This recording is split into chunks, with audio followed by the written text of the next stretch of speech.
Hello, everyone, and welcome back to another episode of On the Bright Side. I'm your host, Caroline Susko, and I'm so excited you're here with me today. What updates do we have? All right, first, the clocks going forward was everything and more that I needed to survive, and I feel like I've been rebirthed out of the womb. Like, here I am going strong. It was 65 degrees where I live and sunny, and I was like, holy, like I could get used to this. You know, some days I just wonder, I'm like, why have I not moved down south yet? And that's just like the Charleston itch in the back of my brain again, because like I could be happy all year round. You're telling me I don't have to sacrifice being happy for 6 months, but like, I don't know about that. What also the best thing that happened to me this week was the Traitors season finale. Holy moly. I love Gabby. I love Dylan. And when they won, I was screaming at my TV. Like, this is the type of TV now I'm watching nowadays where I am fully enthralled and involved with what is going on. It's not like Bachelor, like where you know what's going on and who's going to go home and you can like guess kind of. Like, no, this is out of left field. It is so good. And the interviews are insane. Like, chef's kiss. If you have not watched The Traitors, you need to. But like, now I don't know what to do because yes, another season's coming, but it won't have Gabby or Dylan. I'm like, I need more Gabby and Dylan. That is who I need in my life.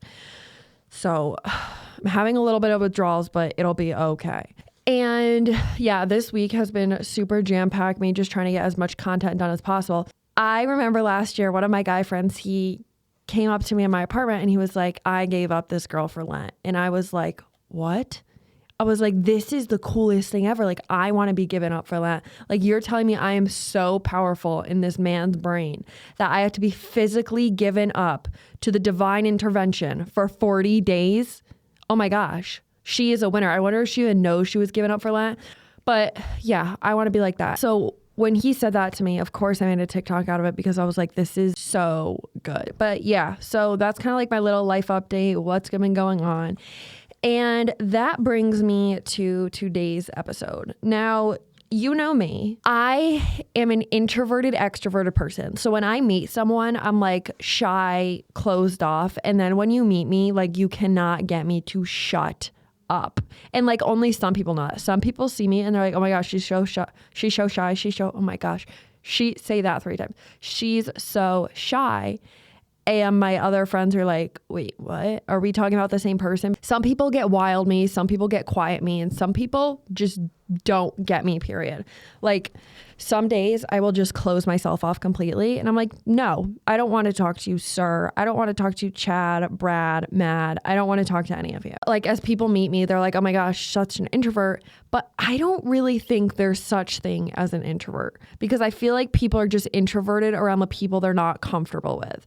So like in situations where I don't really know people, I kind of go 2 ways. I'm like, are you giving safe or are you not giving safe? And so when people say like, oh my gosh, she's so quiet, I'm like, no, I'm not. You just haven't been granted full access to me or my personality yet. Like, my inner circle knows me like no other. Like, I am a crazy, silly girl who there's no such thing as TMI when I'm with those people. Oh my gosh, my friends are like, Caroline, that is a bubble thought. Keep it to yourself. I'm like, no, I have to share. So bubble thoughts galore going on in these conversations and group chats because I don't know when enough is enough to stop sharing.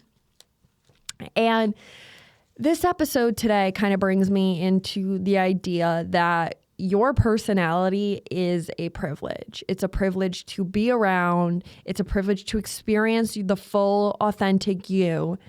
And people should appreciate that. And if they don't appreciate that, they should never have access to your full personality.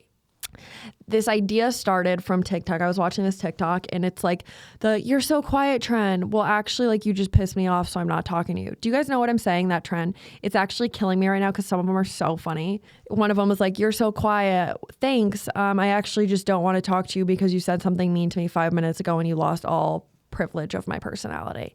And I was like, literally true. Because some people are like, oh my gosh, why are you being so quiet? Why are you being so off? Because the people around me lost privilege to my personality and they do not deserve my personality. Think about it. Who are you quiet to? You're quiet to the people that don't know you or have wronged you or that you don't want to deal with anymore. And that all has the common denominator of they're not seeing who you actually are as a person and they're matching a false narrative. They shouldn't just be able to have access to you. They should earn you. You should be able to be comfortable in a room with them. You should be able to laugh with them. You should be able to feel heard with them. And then it's the full you that comes out. Basically, what I'm trying to say is the more affordable you are, the less your value becomes. So if you are giving yourself and giving your personality to 100 people and everyone's dealing with this same version of you, first, you're going to be exhausted because you're not containing and holding on to your energy for the right people, and you're just divvying it out. You're just like Oprah. You're like, here's this, here's this, here's this, here's this. We are not Oprah, and you are not Oprah, and your personality is not a gift to everyone. It is a gift to very certain people who deserve it. So when you're giving your personality out left and right, of course, your value of that is going to decrease because more people have it. Think about it. Like when the iPhone came out, it was like, oh my gosh, this is the coolest thing ever. How did you get your hands on that? And now because everyone has an iPhone, no one even like takes a second look at it. Everyone's just like, oh, an iPhone? Yeah, like you don't have. And when you're available like that, when you show all this availability, people take you for granted. Like when something is cheap or when something has an accessible value. But when you set boundaries and know your worth and know how high your value is, you don't run into that problem anymore. Your time is special. Your energy is special. Your personality is special. Give it to people who deserve it. Don't give it to people who you're trying to prove your worth to, because there are people out there that see your worth before they even know you. And they're like, oh my gosh, this girl's so awesome. She's so talented. This guy's so great. And then, of course, that's the person that deserves your personality and has the privilege to get a hold of your personality. So first, be picky with who you associate yourself with, because that is such a big factor in the energy you bring. They say the 5 people you're around most is the energy you bring to the table. And if you're around negative people who judge you, who make fun of you, who are rude to you, that's the kind of energy you're going to take on. Because remember, speaking to you is a privilege. Not like an I'm cocky, I'm better than you way. More so like I bring a lot to the table and I know that. And I want you to say the same thing to yourself. Should this person have access to my personality? Do they make me feel good? Do they know my worth? I would rather be myself with a few people who get me than water myself down for people that don't. For me to just play a fake character, for me to just waste so much of my energy and my personality on people who don't appreciate it. And then people get threatened by like big personalities and then they talk crap about your personality.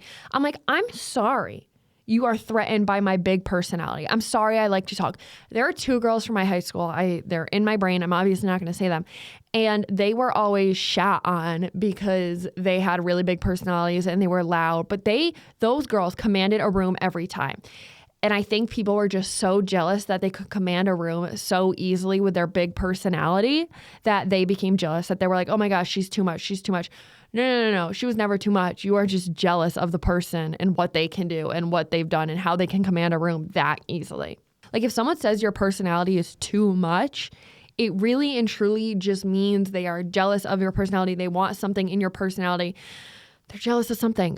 There was one kid and he said to me like, oh my gosh, she is just way too much. He said that to one of my friends and he was like, I can't be around her, like too much energy. And I was like, that is fine because I know I have a big personality and I know I have a lot of energy, but then like keep your word because this happened. And then the next day I'm getting hugged by him. I'm like, I'm confused.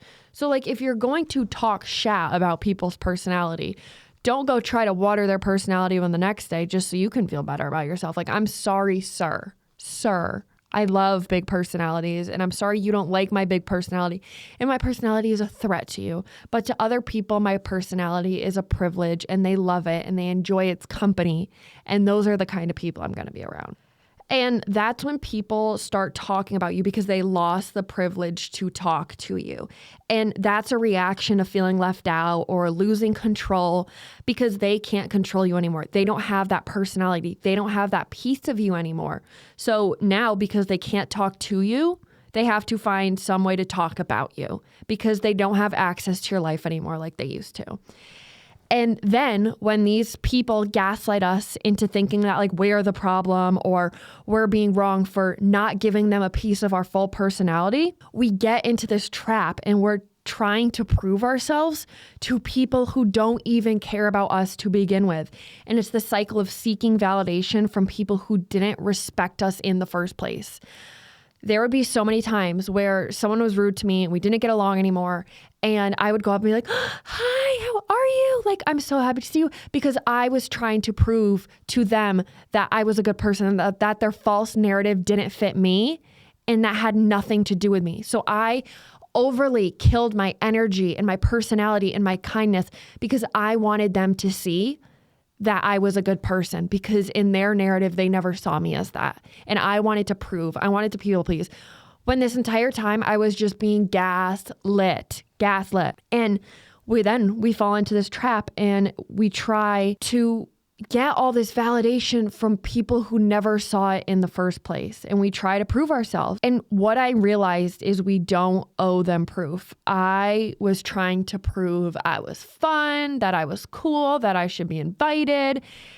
And after I read and listened to podcasts and took a step back, I was like, I don't owe these people anything. Mel Robbins, let them think of a negative narrative, because the right people know that my personality is a privilege, and they know that being around me is a privilege. And you know that your friends being around you is a privilege. And it's not a cocky way of saying like, oh my gosh, I deserve better. Like I'm better than everyone. No, you're not better than everyone. You're just saying like, I'm not accepting shit anymore. But through all of that, I just realized you can't make someone love you. And when I was trying to show this personality off of mine to show everyone that I was a really nice person for people who didn't see that or who people thought I was something else, I realized you can't make someone love you by giving them more of what they already don't appreciate. If you're giving someone your personality and they've talked shit about it from the beginning you met them, and then you're trying to feed them more to prove, why would you waste more of your energy on what people aren't appreciating already? There are so many people out there who appreciate your personality, who love your personality, who love every little thing that makes you you. But you are so focused on giving your personality to people who don't see it as a privilege. And it's exhausting for us. It makes no sense for us to give our personality to them. Like, why would we let someone be VIP when they're not on the list? You know, they're not going to appreciate you. And that's something you need to wrap your head around. Not everyone is going to appreciate your personality. There will be people that do, but there's a lot of people that don't. And life gets better when you let people lose you instead of begging them to choose you. I saw that on a TikTok and was like, yes, that's literally it.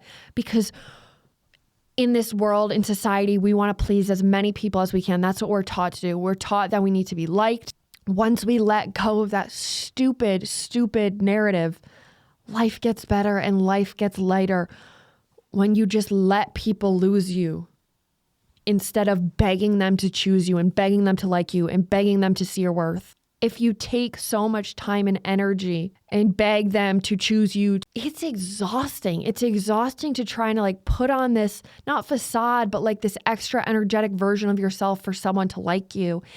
And it drains your other friendships. It drains what you have with other people because they just hear about it 24/7. You know what I gave up for Lent? I gave up talking about people from my past. I was like, I don't even want to hear it anymore. I don't want the words to come out of my mouth because that's not a part of me anymore. Stop thinking about people of your past because there's so many doors that are waiting to be opened by you, but they are being weighed down by your thoughts and your reactions to things from your past and people from your past. The past is the past for a reason, and we need to move forward. We need to keep going, and we need to give our personalities to the people that appreciate it. Once you start preserving your personality for the people that deserve it, it flips the script to thinking we have to be endlessly available. We do not need to say yes to everyone. We do not need to people please. We do not need to be the yes friend where we have to say yes to everything because we feel inclined to do so, that we feel like it's our part to say yes because Hello, we are not endlessly available. We cannot be endlessly available humans, and that takes away so much energy. Think of someone's calendar and you're like, open. And then there are the people who have the dates. They're like, I can hang out here, I can hang out here, and I can hang out here. And the people who have those certain dates, you kind of just automatically respect more because they're like, okay, I respect you, but I respect my time too. And so this is what I can do for you this time, and this time. But other than that, I can't do this for you. And that's what we have to be like with our personality. Save your personality. You know how we have private stories on Snapchat where we have a certain amount of people that can see like the insider of our life or the silly parts of our life or something funny? Live your life like it's a private story. Give your personality to the people who are on that private story, and that's it. Not people on the outside that you're trying to impress, just those people that belong on the private story. Because if I'm too much for someone, I don't want to be a part of their book. I don't want to be a part of their life. I don't want to be a character in their story. Mute me, unfollow me, say I'm too much, why don't you? It's okay. But just because I'm not for you doesn't mean no one's for me. I got a lot of people by my side that appreciate my personality and a lot of people that I appreciate and adore their darling personalities. But let your personality rip. Let it out there. And let the people who love you and accept that personality be the ones on your quote unquote private story. Be the ones that see your personality as good and nothing but the best. From now on, guard your personality because people don't just automatically get your personality. Sometimes we just let them at it and we're like, oh, here you go. And they should be earning it. They should be earning all the TMI thoughts, the giggles, every single thought, every part of your personality is something that should be earned because it's a gift and you're a gift and the right people will see that and the right people will get there every time. So I guess that's kind of a shorter. I went to therapy this week and this kind of like spawned today's episode and what I was chatting and yapping about. Because in my therapy sessions, they're usually very similar about what we talk about and who we chat about. And, you know, back like what I said before, I was like, for Lent, I am not talking about this anymore. So I was like, okay, because it takes 21 days to break a habit. So if I don't speak about this for 40 days, I've doubled that habit. So I was like, hey girl, in this therapy session, we're not going to talk about this. We're just going to pretend they don't exist for 40 days. And she was like, okay, cool. Do you know how much I learned in that session? Do you know how much deeper I got into my session? Do you know how much less drama there was and so much more I learned about myself and what layers we pulled back because I wasn't dealing with the drama? Oh my gosh. I felt like a whole new person getting out of there. Nothing is better than going out of therapy with like, I am a whole new woman when I get out of therapy. I am like, I'm ready to go again. That's the kind of energy we're going to run into this week. Sacred of who gets our time, sacred of who gets our personality, and sacred of who we let have our energy. And I was reading the Let Them book, and of course it is amazing. She is amazing. And I'm learning so much already because I'm a micromanager and I could just micromanage for days and tell people how I want things to work because I'm a plan A. I'm a plan A girl, ride or die. I need everything planned. That's just how I am. Type A, not plan A. So I'm reading this book about Let Them and I'm like, whoa. Let me just try this for a day. Do you know how much more energy I had by the end of the day when I just let people do their things and just didn't give a shit about what they were doing and was just like, you know, let them figure out the consequences. Let them do this for themselves. Let them. Oh my gosh, it's so freeing. So anyways, your personality is a privilege. The right people know it. The right people deserve it. And the wrong people don't deserve to even get a whiff of it. Not even a whiff. And with that, I love you guys so much. Please make sure you're following out on the Bright Side Pod with 2Ds on Instagram and on TikTok. We're getting some good videos. We're getting some good behind the scenes action. And it's honestly just another account of pick-me-ups and keeping the good vibes good. With that, I love you all so much. And remember to stay looking on the bright side. And I promise you it'll serve you really well. Love you guys. Bye-bye.